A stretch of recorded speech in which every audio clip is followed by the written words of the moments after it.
ইতিমধ্যে কিন্তু মুখ্যমন্ত্রী মমতা বন্দ্যোপাধ্যায়ের উদ্যোগে রাজ্যব্যাপী চলছে আমাদের পাড়া আমাদের সমাধান ক্যাম্প। শুধুমাত্র আমাদের পাড়া আমাদের সমাধান ক্যাম্প নয়, এই ক্যাম্পের সাথে সাথে দুয়ারে সরকার শিবিরও কিন্তু চলছে। আজ পশ্চিম মেদিনীপুর জেলার ঘাটালে আমাদের পাড়া আমাদের সমাধান ক্যাম্পে হঠাৎ করেই কিন্তু পরিদর্শনে আসেন পশ্চিম মেদিনীপুর জেলার জেলাশাসক এবং পশ্চিম মেদিনীপুর জেলার পুলিশ সুপার। তারা এই ক্যাম্পে ঘাটালের যে 3টি বুথকে নিয়ে যে ক্যাম্প, সেই 3টি বুথকে নিয়ে যে ক্যাম্প, সেই ক্যাম্পে কিন্তু এসে হাজির হয়ে সাধারণ মানুষের সমস্যার কথা জানেন এবং সেই সাথে লিপিবদ্ধ করেন, দ্রুত সমস্যার সমাধানের কিন্তু আশ্বাস দেন। আমরা দেখতে পাচ্ছি যে পশ্চিম মেদিনীপুর জেলার জেলাশাসক এবং পুলিশ সুপার তারা কিন্তু এই যে ক্যাম্প আমাদের পাড়া আমাদের সমাধান ক্যাম্প, সেই সমাধান ক্যাম্প ঘুরে দেখছেন। সেই সাথে একদিকে এই ক্যাম্পের সাথে সাথে কিন্তু আমাদের দুয়ারে সরকার শিবিরও চলছে। দুয়ারে সরকার শিবির থেকে মুখ্যমন্ত্রীর একাধিক জনমুখী প্রকল্প কিন্তু তারা এই শিবির থেকে পাচ্ছেন।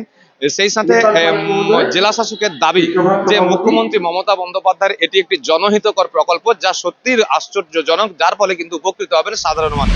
আমাদের পাড়া আমাদের সমাধান ক্যাম্প পরিদর্শনে জেলাশাসক ও পুলিশ সুপার। রাজ্য জুড়ে পালিত হচ্ছে আমাদের পাড়া আমাদের সমাধান কর্মসূচি। একাধিক প্রকল্প মানুষের কাছে আরও সহজলভ্য করতে মুখ্যমন্ত্রীর এই প্রকল্পের ঘোষণা। পশ্চিম মেদিনীপুর জেলার ঘাটালে ঘোলসাই, চৌকা ও মসলন্দপুর 3টি বুথকে নিয়ে আয়োজিত আমাদের পাড়া আমাদের সমাধান ক্যাম্প পরিদর্শন করলেন জেলার জেলাশাসক খুরশিদ আলী কাদরি ও পুলিশ সুপার ধৃতিমান সরকার। উপস্থিত ছিলেন ঘাটালের এসডিপিও দুর্লভ সর্দার, এসডিও সুমন বিশ্বাস, বিডিও সহ একাধিক প্রশাসনিক আধিকারিক সহ জনপ্রতিনিধিরা। জেলাশাসক ক্যাম্প পরিদর্শনে এসে সাধারণ মানুষের সাথে কথা বলেন, মানুষের সমস্যা শুনে সমাধানের পথ বলে দেন। একই সাথে দুয়ারে সরকার শিবিরে বিভিন্ন পরিষেবা নেওয়ার জন্য ভিড় করে সাধারণ মানুষ। জেলাশাসক বলেন, মানুষের সমস্যা মানুষ তুলে ধরবেন, কোনো কাজ আগে হবে মানুষ ঠিক করে দেবেন। মুখ্যমন্ত্রীর এমন অভাবনীয় প্রকল্প অন্য কোনো রাজ্যে নেই। পাড়ায় আমাদের সমাধান অনারেবল সিএম ম্যাডাম যে ইনোভেটিভ কর্মসূচি দিয়েছে, প্রচুর লোকজন আসছেন। আমাদের পুরো জেলা প্রায় 300 ক্যাম্প আপাতত হয়েছে, 5 লাখ থেকে বেশি মানুষ সাড়া দিয়েছে।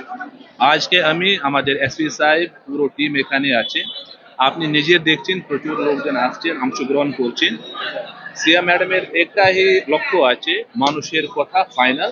মানুষ বলবেন কি আমাদের কি কি সমস্যা আছে, কি করে সমাধান করা যাবে। প্রত্যেকটা যে পাড়ায় আছে, প্রত্যেকটা যে বুথ আছে, 10 লাখ টাকা যে আছে বরাদ্দ হবে। লোকাল ইস্যুজ, লোকাল সমস্যা যে আছে সমাধান হয়ে যাবে।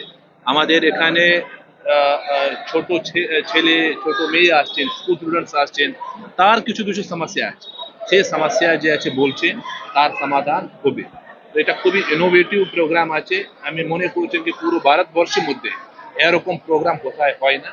এখানে যে মানুষের কথা, পাড়ায় লেভেল যে মানুষ আছে তার কথা যে আছে গভর্নমেন্ট শুনছে, নথিবদ্ধ করছে, তারপরে সেরকম কাজ হবে।